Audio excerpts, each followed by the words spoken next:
Hey there, and welcome to the newest training for climbing course, Barbell Basics. Let's go ahead and talk about the modules ahead so you know what to expect. So in this course, we'll cover 6 modules. The first one is going to be Barbell Training Explained. In this module, I'll talk about why barbells are great, as well as some of the limitations of barbells in our training. Next up is going to be Form Basics and Compound Movement Patterns. We'll talk about ground up preparation. This is a technique I use for cueing for all of the barbell lifts, so definitely something we want to cover in this course. Next up is going to be the compound movement patterns, and so we'll go ahead and define what these are. And then we'll talk about what the hinge pattern is and how it's different from the squat movement pattern. In modules 3, 4, and 5, we'll cover the barbell movement breakdowns. So this is going to be things like our hinge and pull, including a deadlift, RDL, and a row.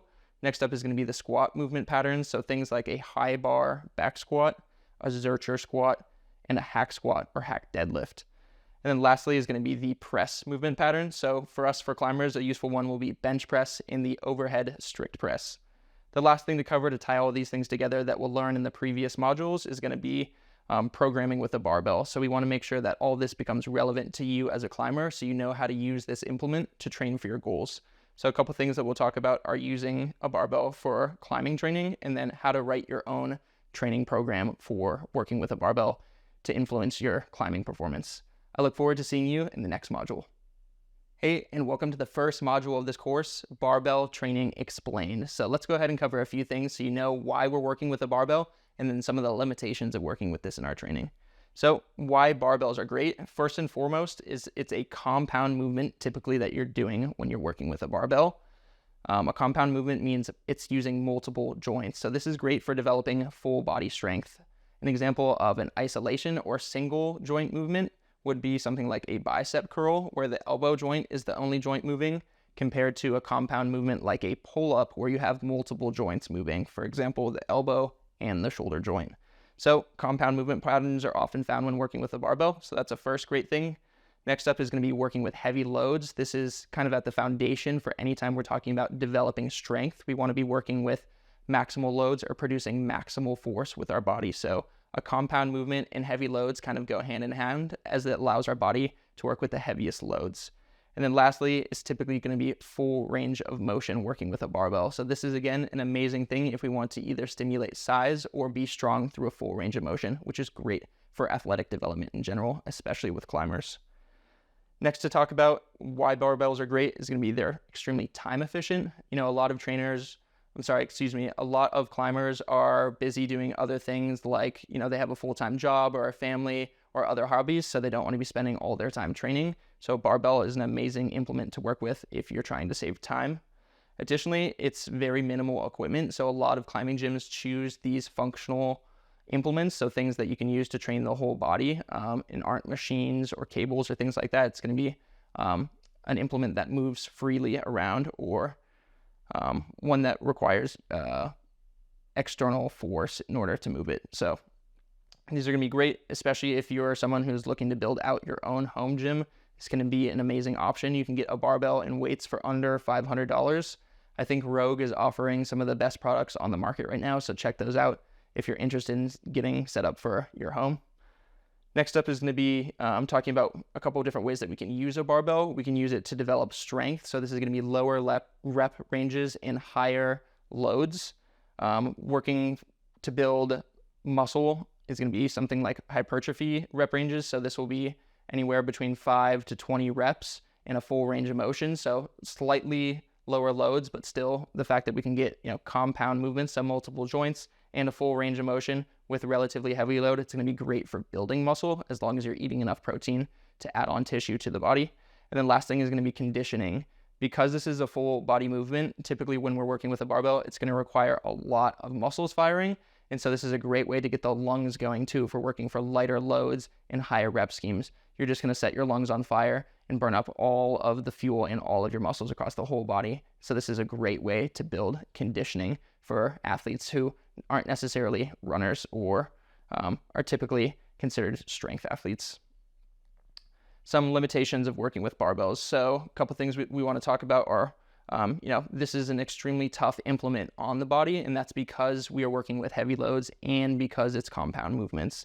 So some of the things that make the barbell great are some of the reasons why the barbell is also limiting in some form. So we want to make sure that we're scheduling our training in a way that we have the ample time needed to recover from this heavy stimulus on the body or this taxing stimulus. So once we figure out the optimal work to rest ratios for our body when working with a barbell, the sky's kind of the limit with strength as long as you're staying consistent in the process. Another limiting factor potentially is going to be the maximal loads are stressful on the body. So if we think about doing things like a bicep curl, the loads that we're using for that is just going to be so much less compared to if we're doing like a barbell bent over row. And so that's just ultimately going to be less fatiguing on the body when we're using lighter loads. So heavier loads typically more stressful on our joints and tendons and muscles, which, if we're being thoughtful about our loading and making sure that we're following a proper progressive overload in our training, this is the type of stress that ultimately makes us stronger. So, it is a limiting factor here, but also something that can be great. So maybe not the best for older athletes who haven't worked with this before, 65 plus, they can work with it, lighter loads, doing the conditioning type things or hypertrophy, but going for, maximal strength lifts at an older age when it's harder on the body, this might not be the best implement, and working with, machines or cables or things like that might be a little bit better.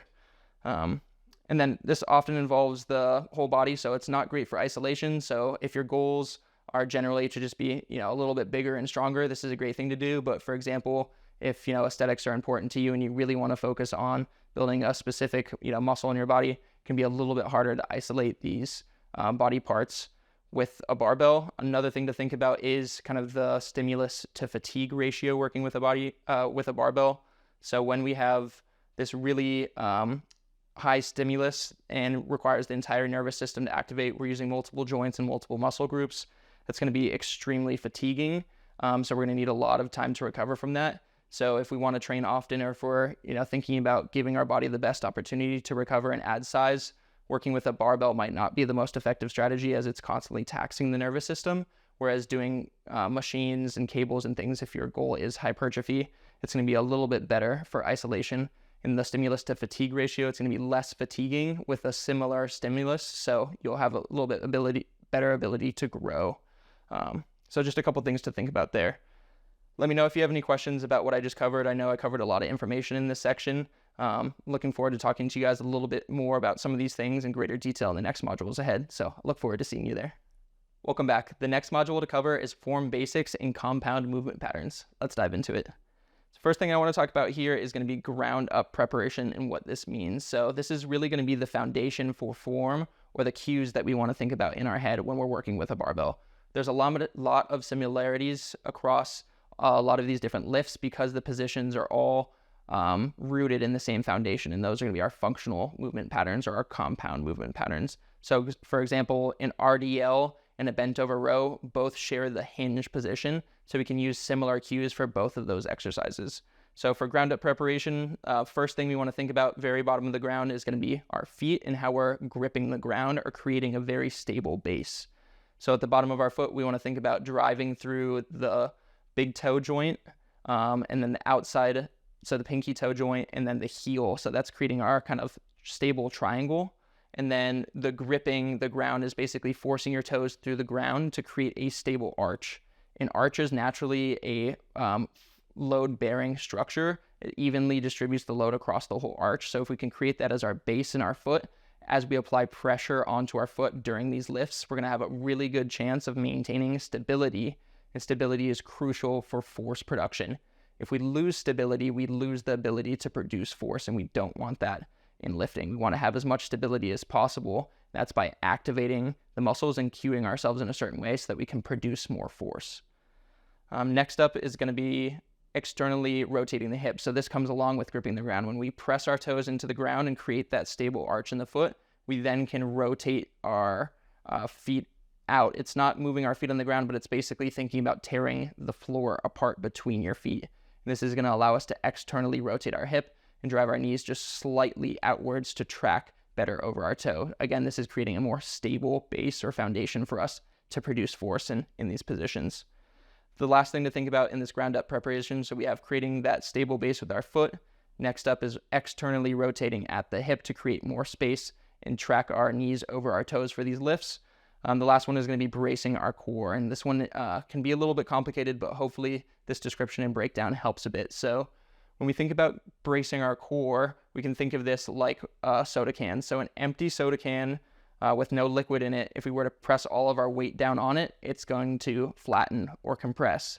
But a full soda can, when we step on it or put all of our weight on top of it, it will actually maintain its shape and structure because of the internal pressure from the liquid that's allowing us to basically handle the load. So we want to think of a soda can in our core in a similar way, where we're going to go ahead and expand or breathe into our diaphragm, so the lower part of our belly, kind of expand out and take a lot of air in there, and then contract around it to create a lot of internal pressure, which will lead to spinal stability. So this is going to be amazing for when we need to produce force. We don't want any of the joints moving around in our back because we'll lose force production when things start to move that we don't want to. So this is basically a lack of stability. We lose force production. So when we compress our core correctly and create a really stable foundation through our trunk, this allows us to produce force a lot more effectively with our legs or lower body or upper body. So run through that one more time here. First and foremost, we're going to be gripping the ground with our feet and creating that stable arch of the foot. Next up is going to be externally rotating at the hip or knee. So we're basically trying to tear the ground apart between our feet and track our knees just slightly out over our toes so that they can drive out for these positions. And last up is going to be the bracing of our core for stability. So breathing into that lower section of the diaphragm of the core and then squeezing around that and maintaining that internal pressure throughout the duration of our lift. All right, from there are going to be the basic compound movement patterns. So this is going to be, our first thing that we'll talk about here is going to be the hinge. So a couple of the movement patterns that we'll see in this course are going to be a deadlift, an RDL, and a bent over row.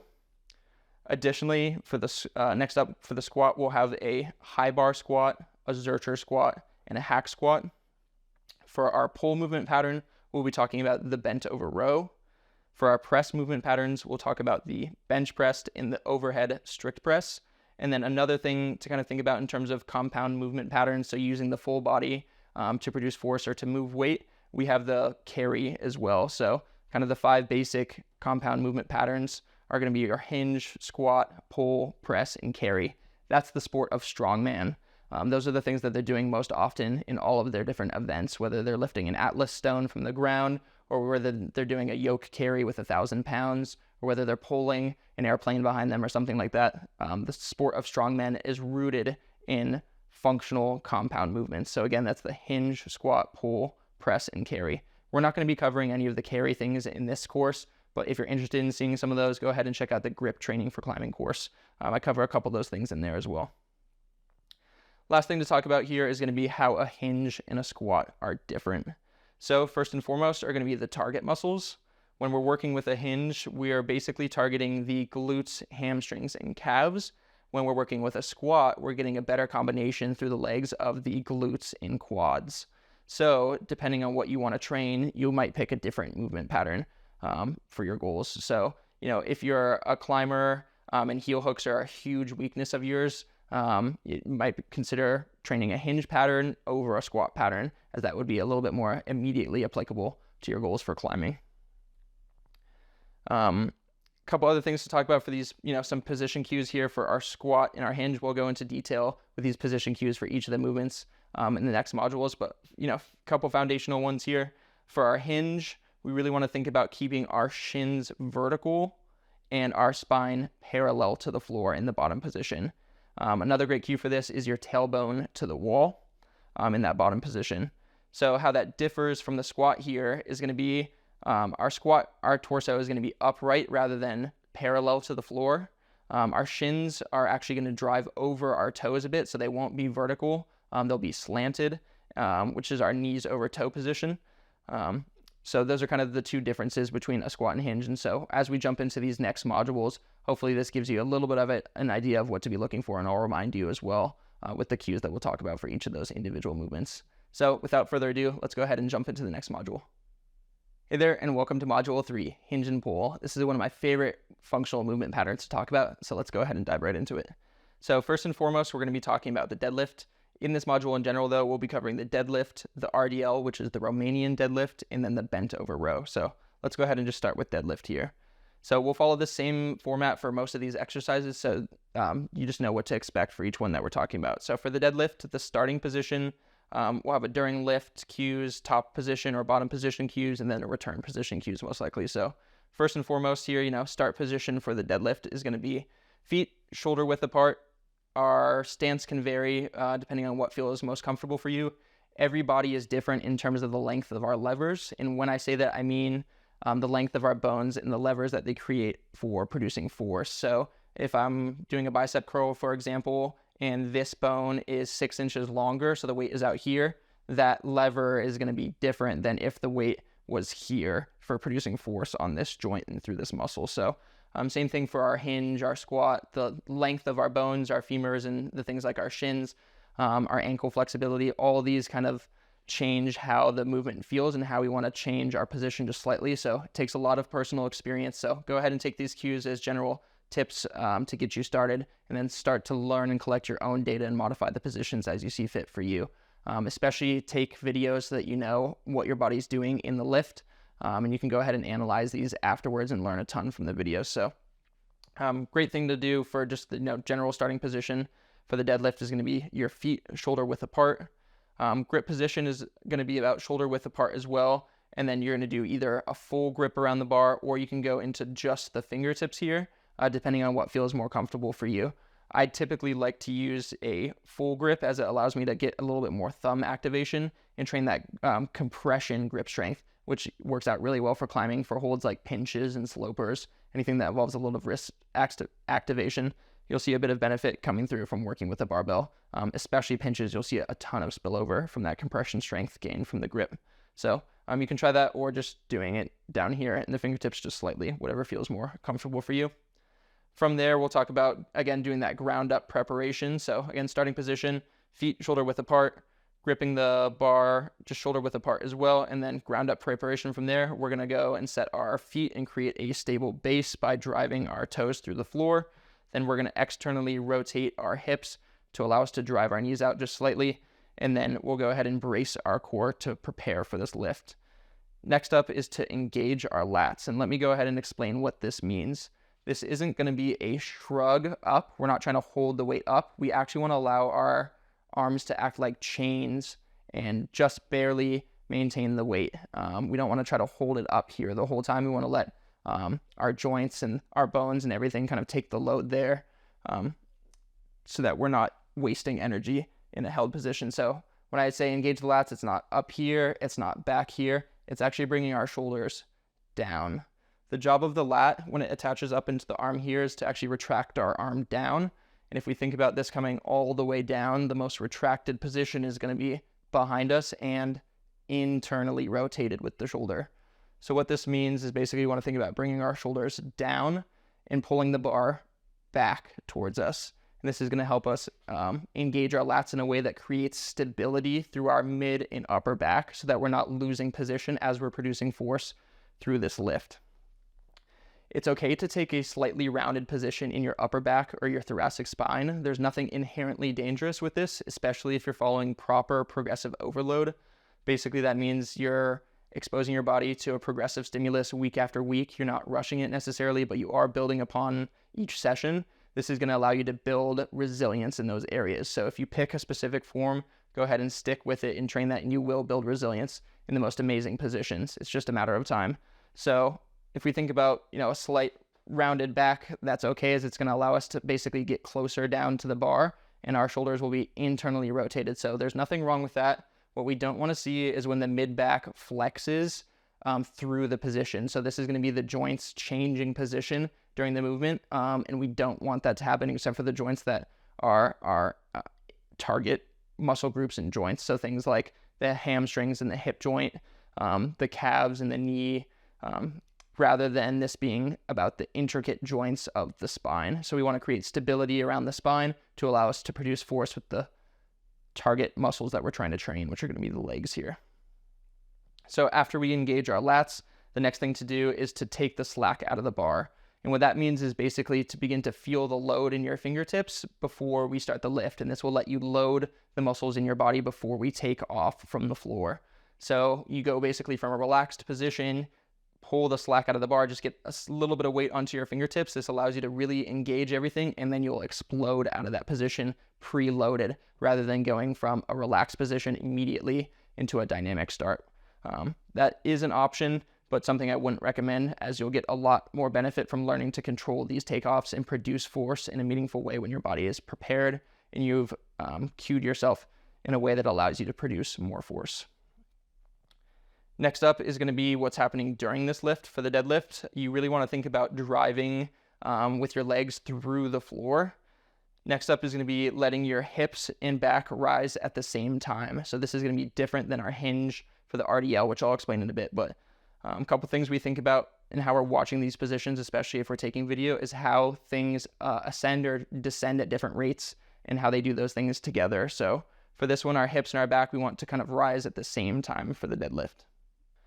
From there, we have the next cue, which is the bar path is straight. This means that if you look at the side angle for the lift and the bar is traveling, we want that bar to travel in a straight line. This means we're not wasting any energy correcting the bar if it were to be moving out this way or this way, and we need to get it back to neutral. The most efficient line for that bar to travel in is going to be directly straight up and down. So if we can move our body in a way around the bar that lets us maintain that straight bar path, it's going to be a lot more effective for us to move that specific load that we're working with. So bar path is straight, and then we want to think about dragging the bar into our body. Again, this is going to be that lat engagement where we're pulling the bar down into ourselves and across our shins and thighs. So the bar will be dragging up, and then we're pulling that back constantly. And again, we're not pulling our shoulders back like this. We're pulling our shoulders kind of down and towards our midline behind us. So next up is going to be the top position. We're going to think about our shoulders being over our hips and our chest being up. This is the finished position in a competition deadlift. You need your shoulders in line with your hips, in line with your ankles. We don't need to be leaning so far back that we're into a hyperextended position. While this isn't necessarily dangerous, as long as, again, you're following progressive overload. If you were to do this on every lift for all the loads, you'd be fine. But ultimately in this position, we're hyperextended in a way that we're not getting any benefit from it. So it just makes a little bit more sense to finish in the straight up and down position rather than slightly hyperextended backwards.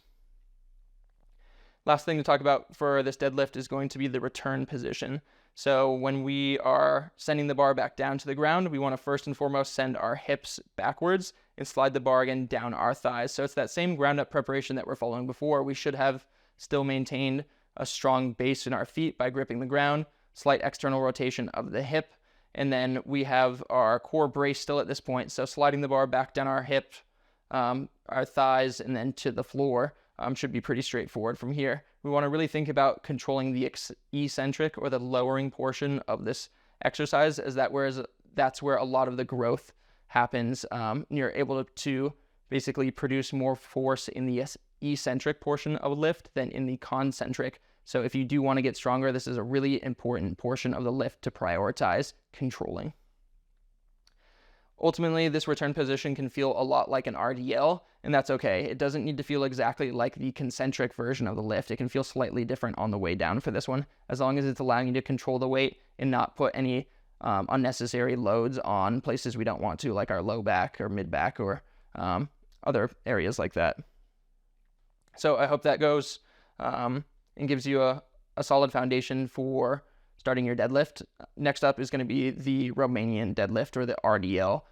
Other people will call this a stiff leg deadlift, but I'll go ahead and explain how this differs from the RDL, basically by going through those same things: the start position, the during the lift position, bottom position, and the return position. So the start position for this lift is actually going to be starting up tall rather than off of the floor. While you can start off of the floor for a proper RDL, depending on the length of your levers, for me specifically, it's hard to reach down to the floor in an RDL position. I have to go to a deadlift. Otherwise, I'm stretching my low back and moving those joints in a way that I don't want to. So for me, I prefer to start this position off of the rack in a standing position and then do my RDLs and then return it back to the rack afterwards. So a couple things we want to think about for this one are going to be again, feet shoulder width apart or a little bit narrower. You might find beneficial for this one, as we're going to focus on really just stretching the heck out of our hamstrings and calves. So feet a little bit narrower than shoulder width apart is my recommendation. And then we'll go through the same ground up preparation. So feet, hips, and core. And then from there, we're going to bring our chest up. We'll go ahead and start the lift next. And the first thing that we want to think about doing is tipping our butt back to the wall behind us. A lot of people will say, send your tailbone back to the wall behind you. But the easiest cue that I've found to remember is to shine your butt light. Like somebody stuck a flashlight in your butt and you need to shine that light on the wall behind you. That's one I got from a CrossFit athlete, Marcus Philly, who has a program called Functional Bodybuilding. Absolutely love his stuff. So if you're interested in learning more about bodybuilding, check out his stuff. And he has some amazing cues and is just a great coach in general. So that's just a fun one to think about sometimes and gives me a good chuckle every time I'm training. So think about, tipping our butt backwards and shining that butt light towards the wall or pointing your tailbone towards the wall. And then again, we're going to keep the bar close to us, slide the bar down our thighs, and using our lats to stay engaged, keep that bar close to us as it wants to fight away from us. And then again, really important here is going to be that controlled lower. This is where all the strength is built in the RDL, is during this stretching portion or controlling the eccentric portion of this lift. The bottom position here is not going to be all the way down to the floor. It's actually just going to be a few inches off the floor. I recommend using this method rather than going all the way down to the floor, as it allows you to build a ton of tension and time under tension for this lift. That means that your hamstrings are loaded for, not just 3 seconds during the movement, but, 20 seconds for the full set of your lift. And this is going to produce a huge stimulus and help you grow a lot in that area or get a lot stronger in that area. The other methods work very well also, but for this, because when you hit that really deep range, you start to lose position. I think it's worth not reaching for the floor and losing position, just maintaining and doing a longer time under tension lift rather than breaking that time under tension up each time. So basically, we're looking for the bottom position being our chest parallel to the floor, and then our tailbone to the wall behind us, and we're really reaching our butt back as much as possible. Our shins will also be vertical in this position. They shouldn't be tilting over our toes. That means we're kind of transitioning to the deadlift position rather than a proper RDL.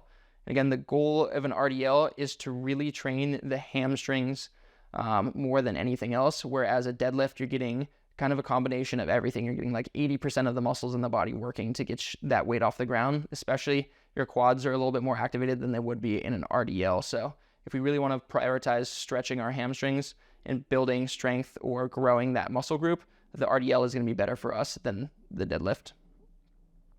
The return position, once we've paused at the bottom with that really deep stretch, we're going to think about, again, driving through the floor, pressing through all 3 points of our foot, lifting our chest up, and then squeezing your butt to return to the top position, and then pulling that bar back into you. That same thing that we've talked about of engaging our lats.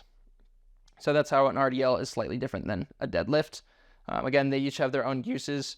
I think if you're building, general strength and you can really only pick one lift, the deadlift is kind of unmatched. But, the RDL I think is probably the better lift for climbers in general, as it's going to allow you to really focus on building those posterior chain muscles, the low back, the mid back, your glutes, your hamstrings, your calves, in a way that's actually going to impact your climbing. It's going to allow you to drive more tension through your feet on the wall, especially in overhung terrain. It's going to be really important for you to be able to drive your feet down into a hold and pull your weight into the wall using all those muscles on the backside of your body. The last pull or hinge exercise to talk about here is going to be the bent over row. There's 2 versions of this one, and I'll kind of explain quickly here what the differences are for them. But again, for most of these, there's going to be a lot of overlap. So if you have any questions about the intricacies of this one, please go ahead and add them in the comments. But for the most part, you should be familiar with some of these things that we've already covered. For the low row, the first thing to talk about is going to be hinging at the hip like an RDL to send that weight down. This is going to be just above the knees is where we're going to stop, or at the knees. And then we're going to think about pulling the weight back towards our hip crease. So this isn't going to be a vertical line anymore for our bar path. This one is going to be slightly at maybe 45 degrees or so as we're sliding this weight up towards our belly button. This exercise is going to be a little bit more for your lower lats and mid back, whereas the mid back row is going to be targeting a little bit more of the traps in the upper back, back of your shoulders, like your rear delts and things like that. So how this version is different here, again, we're going to start with hinging like an RDL. We're going to go chest parallel to the floor, so a lot deeper stretch position on this one. This one can be a lot more taxing on your hamstrings and glutes, so you'll likely be working with less load here than you would with a low row. Ultimately, once you hit that bottom position where your hamstrings are really stretched, then you're going to start doing your rowing. So reaching as far forward as you can, trying to get a maximum stretch of your upper back as you reach towards the ground, and then pulling off from there. We want to think about driving our feet through the floor to create that stability, and then allowing us to row that weight basically up to your nipples or your mid chest rather than pulling towards your belly button like you saw in the low row. So that's it for this hinge and pull module. I look forward to seeing you in the next one where we're going to cover more amazing barbell exercises. Hey there, and welcome to Module 4. This module is all about squatting. Let's go ahead and dive right into it.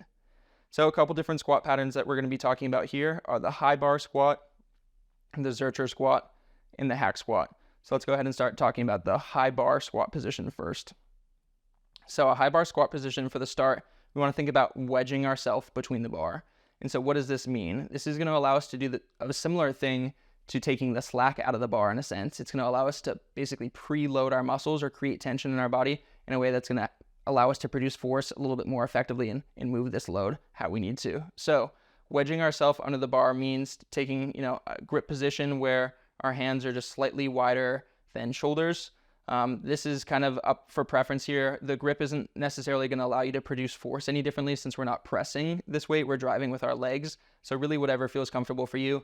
Sometimes I like to take a little bit closer grip position to help feel a little bit tighter underneath the bar and really feel like I'm packed in there. Or sometimes if my chest is really tight, I'll take a wider position to take a little bit of that load off of these joints, especially if I'm in a heavy training phase for climbing when those joints start to just be a little bit tighter from the sheer volume of things.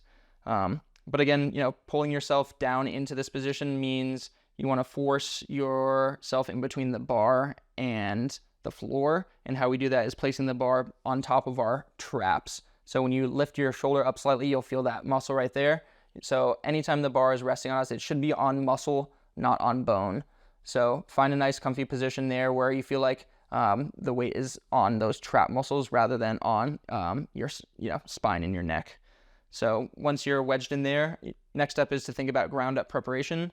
So we want to actually sink our hips and everything directly underneath the bar so that we stand the weight up straight off the rack rather than hinge it off the rack.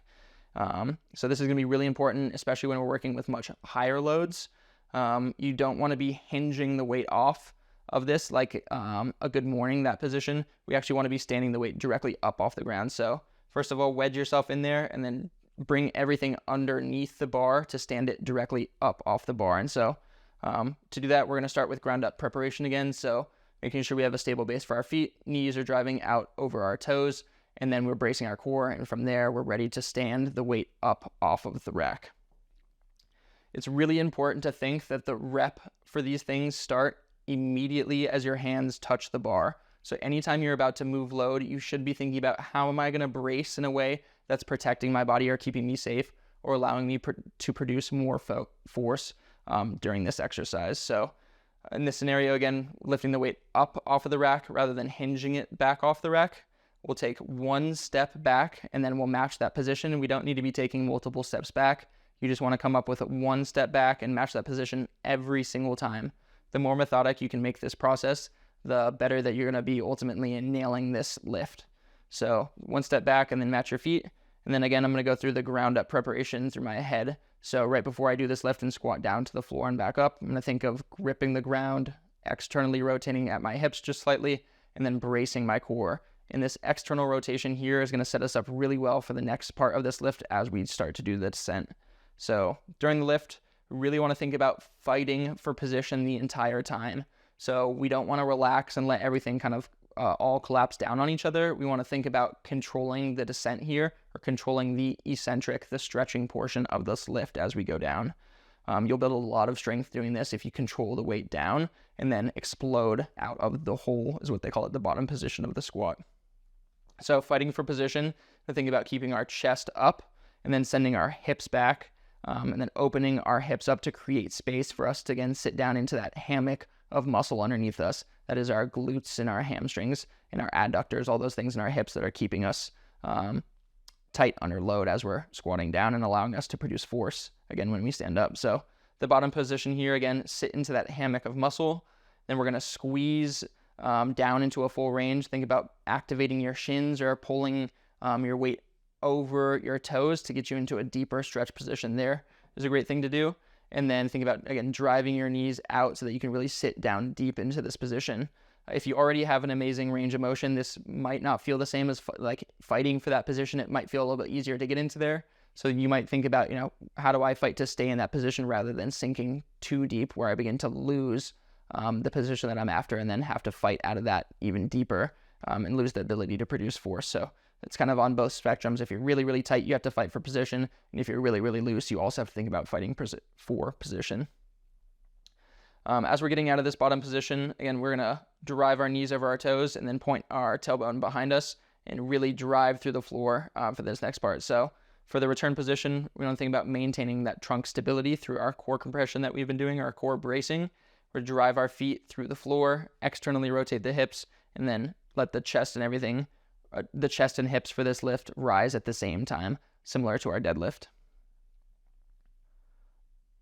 All right, so the next lift to talk about here is the Zercher lift. So the reason I picked this one is because it's really similar to a front squat, except for it gets around one kind of obstacle that we face as climbers, and that's really tight forearms.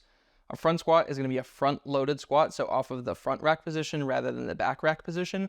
And basically, you need really mobile wrists and elbows in order to get into this position, and climbers typically don't have that because of the amount of training that we do involving the forearm. We're typically just a little bit tighter there. So the Zercher allows us to get around that by loading the weight down into our elbow pits rather than into the front rack position.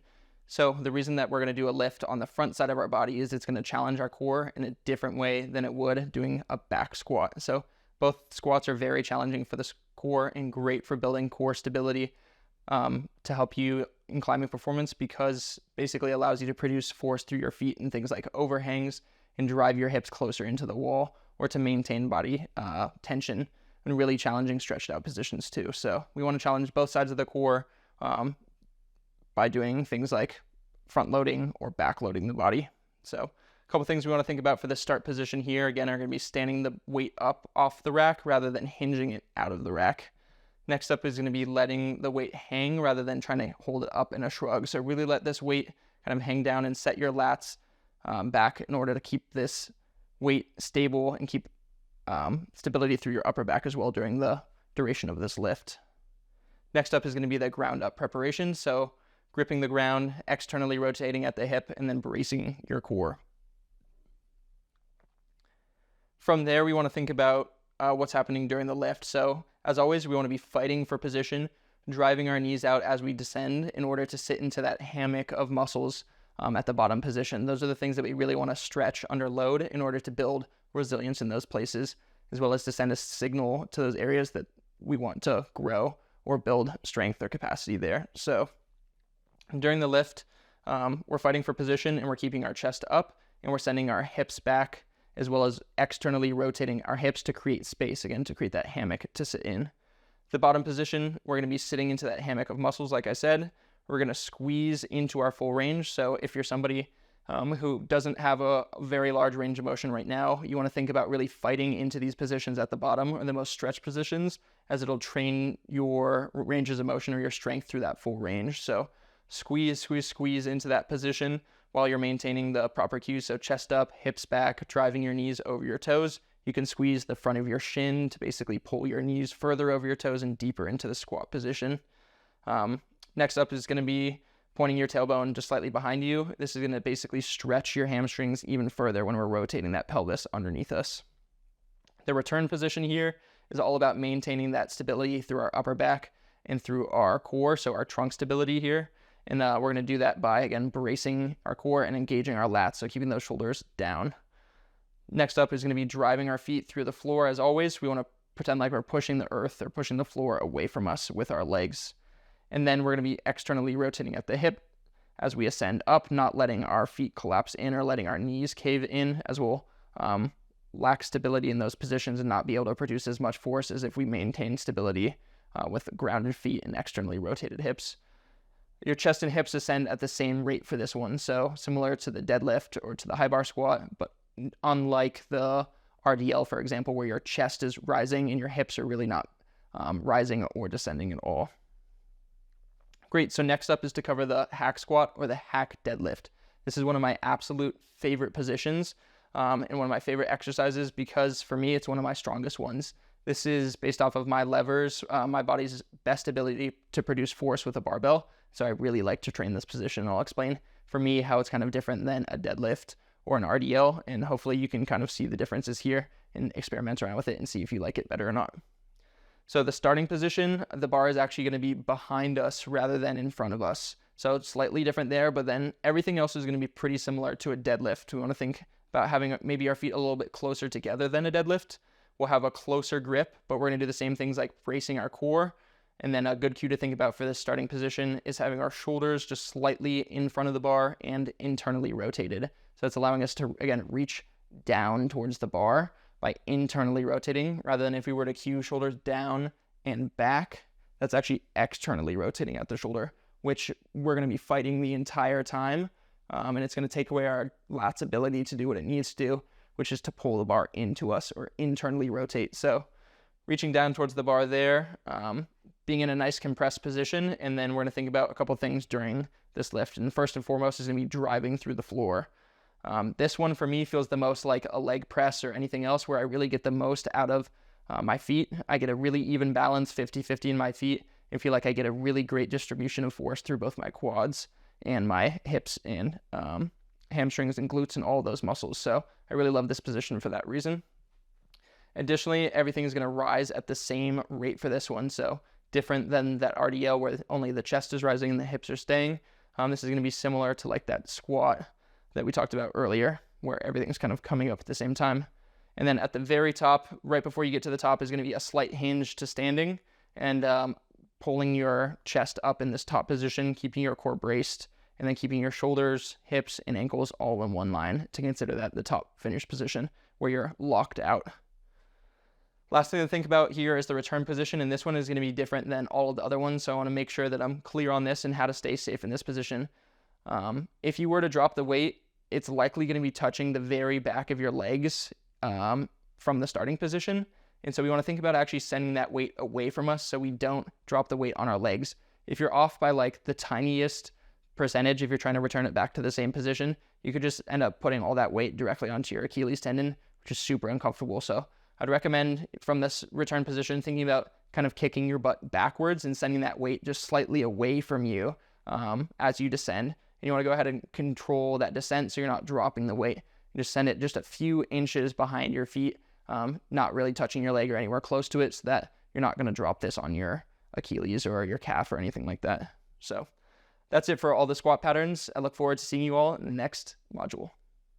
Hey there, and welcome to Module 5. In this module, we'll be talking about the press movement pattern. So 2 exercises to cover here are going to be the bench press and the overhead press. Let's go ahead and start with the bench press. So starting position for this, let's talk about creating a stable base or a foundation, much like we did for that ground up preparation and all the other lifts.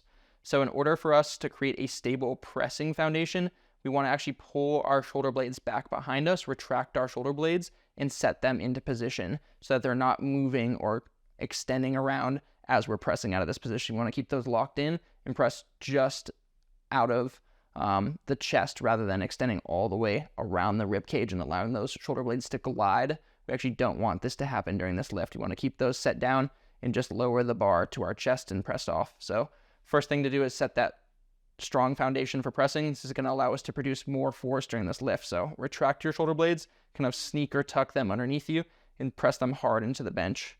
Next thing to think about is how we're going to be gripping the bar. So take a distance for your grip where you feel like your forearms can remain vertical during the whole duration of the lift. So if the bar is moving up and down like this, rather than you being so wide that your forearms are no longer vertical, they're kind of slanted out over the floor. We actually want to keep them directly up and down as they're moving. So that would look like this in this position rather than it being out here or too close. I'm going to look for that really nice neutral vertical forearm position here.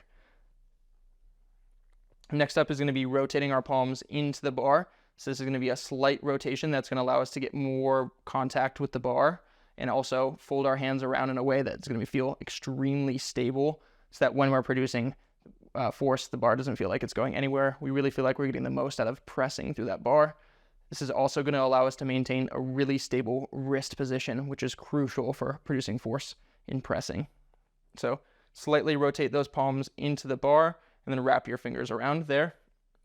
Next up is to brace your core just slightly. This is going to allow you to maintain tension through your whole body, basically connecting your feet to your upper body. The core is kind of that trunk or that midline connecting the two sections, lower body and upper body. So slight compression there. This isn't really crucial at all for protecting the spine because our load isn't coming down, compressing the spine. It's just coming down onto the chest or stretching these muscles up here. So this bracing of the core is not the same as the other bracing. This is just basically a slight stiffening to create full body tension to allow you to produce force through the floor and drive your shoulders down into the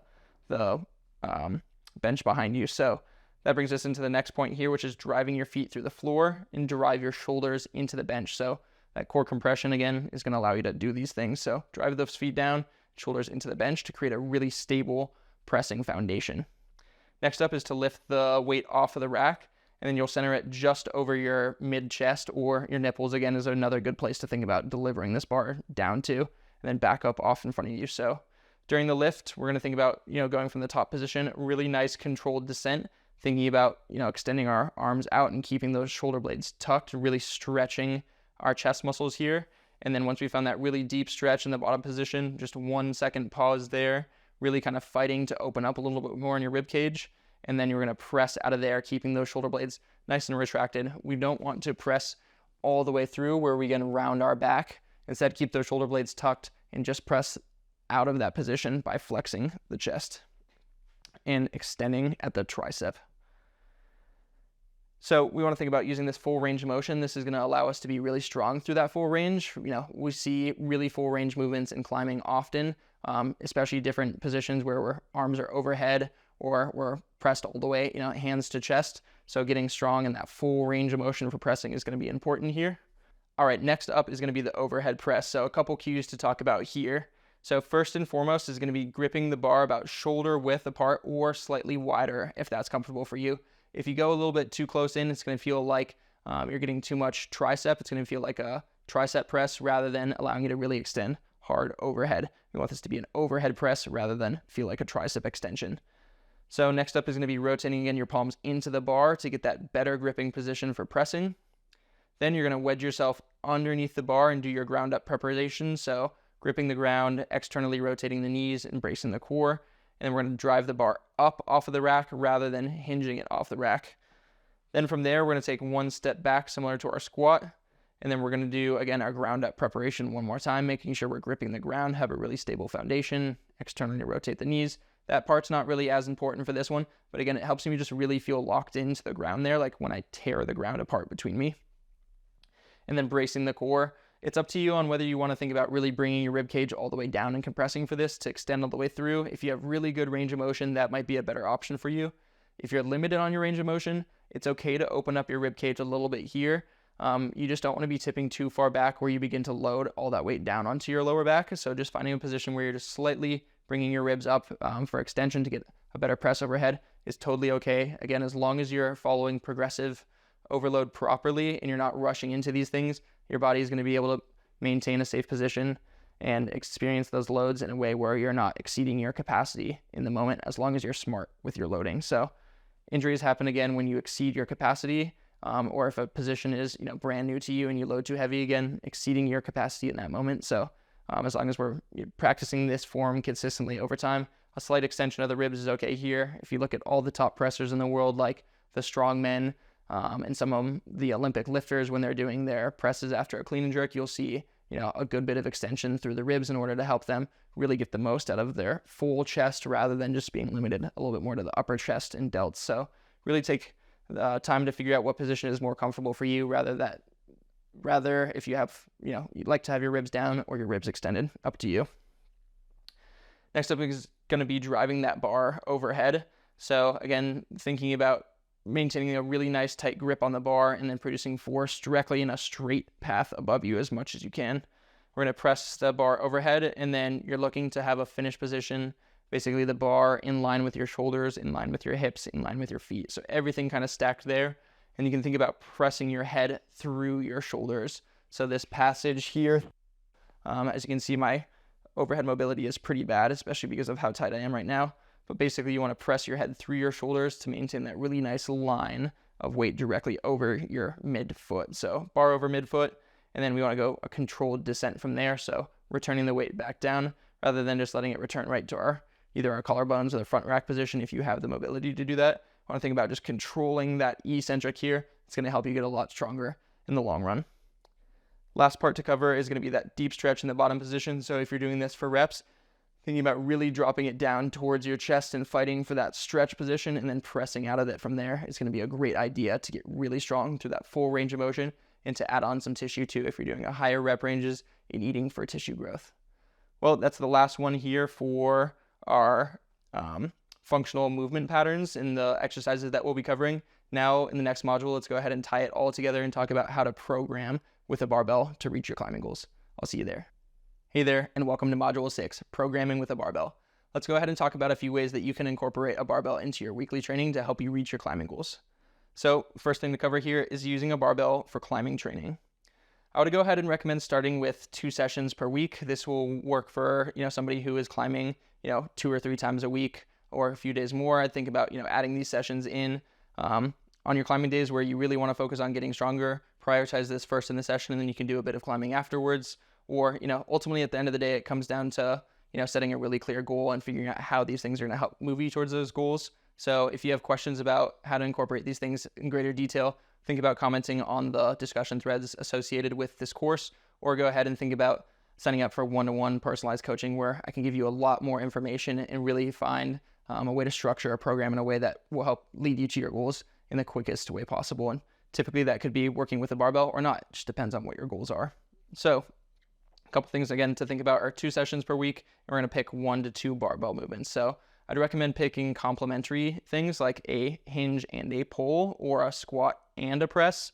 So it's up to you on how you want to add these in, but I recommend picking 1 or 2, and then we'll add some other exercises in afterwards. But doing 5 or 6 different barbell movements in a session can be really, really taxing on your nervous system and require a lot of rest and recovery afterwards. And since it's such a strong strength stimulus already, having effective climbing sessions later in the week after doing that much high intensity barbell work is just going to be a little bit harder to do or to recover from. So I'd recommend just picking 1 to 2 lifts to incorporate in, start training them with intensity and see how your overall fatigue is during the week, and see if you can recover from these things and adapt to them week after week. And ultimately, if you can find a way to produce an effective stimulus and also recover from it, you'll ultimately get stronger or fitter or whatever it is that you're trying to do with that stimulus. So again, 2 sessions per week, 1 to 2 barbell movements per session. And then I'll just go ahead and give kind of a clear example here. So I'd pick something like an RDL in a row or a high bar squat in a bench for my session. You could do those on separate days too if you wanted to do a combination of all those. It just depends again on what your goals are. So here are a couple ways that I might structure this, or when I'm working with a barbell in my sessions. This is one of my favorite ways to incorporate a barbell. So I'm going to start with thinking about doing 5 to 6 total sets, and this is how I'd break those down. So first is going to be your 2 to 3 warm-up sets. It's really important to think about getting familiar with these movement patterns in those warm-up sets. We don't need to do a ton of work, on the treadmill or doing a bunch of stretching or any of that stuff beforehand. We just need to practice these movements in the range of motion that we're going to be loading through, and then slowly load up from there. It's going to be your most effective way for warming up for these movements, is actually doing the movement and progressing through load to work up to what you need to in order to hit a specific RPE. So an RPE stands for rate of perceived exertion, and I'll be talking about how to use that data to influence your loading in this training scheme. So for our first warm-up set, we want to use an unloaded bar, or maybe even lighter than that. You could use dumbbells or things that are going to allow you to mimic this functional movement pattern. But we're thinking of doing, an unloaded bar for 5 to 20 reps of this movement, whether that's the hinge, the squat, or press. I like to grab a bar and actually run through all of the movement patterns. So doing things like a hinge, a squat, a press, a row, a carry, a couple of those different things to really feel like I'm starting to familiarize myself with those movement patterns, and also warm up all the muscles required to move the bar in the way that I need to. Set 2, we're going to move up to a slightly higher RPE. So this is going to be RPE of 3 to 4, and we're looking for like 3 to 8 reps for this. Again, since we're working with lighter loads, doing a little bit higher rep is going to be okay here. If you're on the lower rep range here, you're likely trying to conserve energy, which is okay. So as long as you're feeling comfortable in that movement pattern and those lower reps are helping you warm up effectively to produce force at those higher loads, then that's totally okay too, conserving a little bit of energy during your warm up that way. Warm-up set number 3 is going to be slightly higher RPE. So instead of 3 to 4, we're going to go 4 to 7 to here. And again, 3 to 5 reps. Don't want to go any further beyond the target reps for the day in this last warm-up set. So 5 reps is what our working sets are going to be. So my last warm-up set here is going to be ending right around those 5 reps as well. Now it's time to get into the working sets. And I really want to preface this by saying your first working set needs to be the highest intensity, because that's when you're the most prepared to handle load, or you have the most resources to contribute to producing force there. The deeper you get into the session, the less resources you have, or the less ability you have to produce force. So maximizing your working sets by setting them up as the hardest one first, it makes a lot more sense than doing your hardest one last. If somebody builds 6 or 7 sets up to a max, it doesn't really make as much sense unless you're going for a 1 rep max and you really need to slowly control that build to maximum. Whereas for us, for these working sets, when we're at a 5 rep range, it makes a lot of sense to think about following those RPEs and really trying to find an intensity where we can hit RPE 8 for that first working set and then try to do it again in our second working set if we can. So set number 4 here is our first working set. This will be our top working set, and we're looking for RPE 8 and 5 reps. Next up is going to be set 5, another working set. This is going to be RPE 7 to 8. We're looking for, again, 5 reps if we can do it. And then set 6, this will be our third working set. It's likely that if we're loading effectively, we won't be able to produce as much force by this set. And so either our rep range is slightly going to decrease. We might lose 1 to 2 reps in this final set, or we're going to go ahead and reduce a little bit of load to match a high RPE like a 7 or an 8, and then hit those 5 reps. So it's up to you on whether you want to go ahead and change the load for this last working set, or just try to reach that intensity and just be okay with pulling back at 1 rep before, or if that's where you fail, just really knowing how to listen to your body and make sure that you're not pushing beyond your capacity, not exceeding that RPE of 8, so that you're not risking injury in any of these lifts in a way that will hold you back from making progress over the long term. So once we've gone through our 1 to 2 movements, a couple things to mention here also, the resting times between this. Resting 2 to 4 minutes between these exercises is going to be crucial. We're using energy systems, specifically ATP, to produce force in these scenarios, and that energy system takes ample time to recover. It's not like another system that we'd use for endurance or power endurance. This one is maximal strength recruitment, and it typically is going to take around 3 plus or 4 minutes to really get your nervous system prepared for another effort. So give yourself that time to rest, because you'll need it in order to produce force at the intensity that we want in order to grow week after week. So really resting so that you can hit that RP of 8. Something to avoid is resting too long to the point where you cool down and then you lose the ability to produce force. So again, 3 to 4 minutes is really what I recommend for this. After you've done your 2 exercises and you're ready to move on with the rest of your session, I'd recommend picking just a few of these. This can keep your session limited to like 45 minutes and be an amazing strength or hypertrophy stimulus depending on how you're eating. So next up, we're going to pick 2 to 3 compound accessory movements. So these are movements that are going to mimic the patterns that we picked earlier. So whether we're doing more pulling or pushing or hinging or whatever it might be, and then target groups that are going to be similar to those that we previously trained with the barbell. So for example, a weighted pull-up or a low cable row would be great for a pulling workout, or things like an incline, dumbbell press, or something like weighted dips are going to be other good pressing exercises to incorporate afterwards. Next up are going to be some accessories, focusing on getting just a really good pump in these areas. So this is going to be some things like our isolation movements rather than our compound movements. So bicep curls, lateral raises, tricep extensions, things like that, where it's kind of single joint, higher volume, lower load, kind of just fill those areas with a lot of blood so that they're set up to recover later down the line as well. Last thing to do is kind of add in some abs if you want to make this a really well-rounded full body routine. We will be working our core stability and our ability to compress our core muscles during the barbell work and some of these other lifts, But if you're going for a little bit more aesthetics or you need some additional tissue there to help with the compression during these lifts, this is a great protocol to use. So this is called German volume training. It's basically 10 sets, 10 reps. The core or calves or forearms, those muscles are designed to recover extremely quickly because we need them for everything in our life. So training them at, a higher rep scheme, lots of volume, less rest between them is an effective strategy to make them stronger, to grow. So, for our abs, for example, German volume training is great for this. We can do things like hanging knee tucks. This is going to be really great for training your grip too simultaneously. You can do butterfly sit-ups if you know those ones, toes to bar if you're more experienced, or my favorite is cable crunches. This one's a little bit more technical of a movement. If you can figure out how to maintain tension through that entire movement, it's absolutely perfect. So I love cable crunches.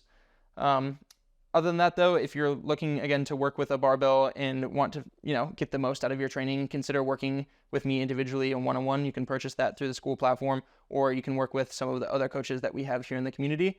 As always, if you want to learn, more about these things, that's what this community is set up for. So please engage with the discussion threads that I'll have attached to this course. If you have any questions, drop them in there, fire up some conversation, and I look forward to seeing you in the next course.